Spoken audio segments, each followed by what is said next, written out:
Greetings. This marks the beginning of Seth Speaks, the nature of personal reality. Chapter 5. And this is our Part 1. Before we get started, please don't forget to subscribe, hit the notification bell so you won't miss any of this chapter or any other video, and please share with your friends. There's a wealth of information in the Seth material. Let us begin.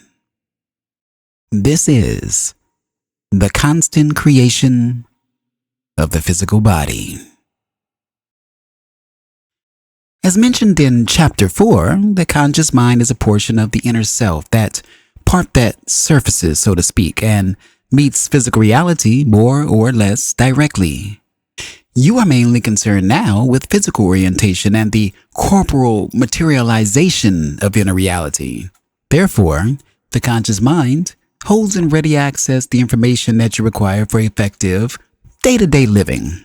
It is not necessary that you hold in steady conscious data that does not directly apply to what you consider your physical reality at any given time. As soon as the need for such data, aid, information, or knowledge arises, then it is immediately forthcoming unless your own conscious beliefs cause a barrier. The exquisite, precise, and concentrated focus of your conscious mind is quite necessary in physical life. It is because of this highly selective quality that you can tune into the particular range of activity that is physical. In their own way, animals also possess this selective consciousness. They also focus their attention in very specific directions, perceiving from a vast general field of perception stimuli that is recognized and accepted in an organized manner.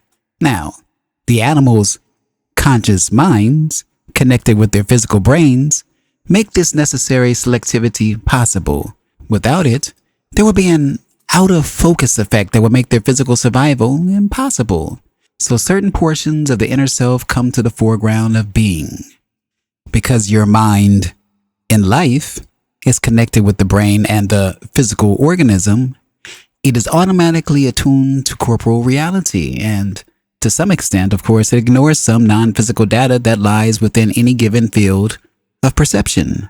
Quite simply, it does not allow it into its organizing perceptions. It, the data, is then blocked out. Again, this is quite necessary. There is some information and data that does not apply to physical reality. Some of it is perceived by non-physical entities who organize it into their system of reality where it does have meaning, but we will not be concerned with it here. While you are physical, then you will always be concentrating upon certain data to the exclusion of other data.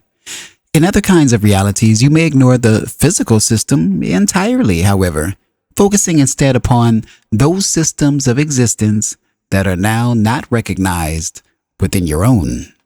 In your present life, the conscious mind assesses physical reality and has behind it all the energy, power, and ability of the inner self at its disposal. Any information that it requires will be available.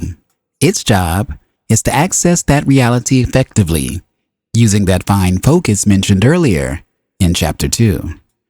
Because of its character, consciousness, or the conscious mind, cannot be swamped by too much detail, too much information. The inner self sends to it only the information it asks for or feels necessary. To a very large extent, then, conscious beliefs act as great liberators of such data or as inhibitors of it. This marks the end of Seth Speaks, Chapter 5, Part 1 of the nature of personal reality. Let's chit-chat about it. So here in Chapter 5, Seth is discussing the constant creation of the physical body and the role of the conscious mind in shaping our perception of physical reality. The conscious mind, connected to the inner self, selectively focuses on information relevant to day-to-day living. It holds in ready access the necessary data for effective life.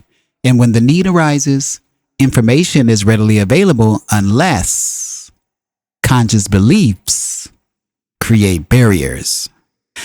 The precise focus of the conscious mind is crucial for tuning into the specific range of physical activity. Animals also exhibit selective consciousness, and this focus is essential for physical survival. The mind in life is automatically attuned to corporeal reality, ignoring non-physical data that doesn't apply to the physical system. Finally, conscious beliefs play a significant role in liberating or inhibiting inner data. If you've enjoyed this reading, please consider giving it a like, sharing with a friend, and of course, subscribing for more. What did you think about the start of this exciting new chapter? Please leave it in the comments below. And as always, thank you for watching. Thank you for listening. I am Tony Victory, a wolf uncaged. Have a great day or a great evening. Thank you.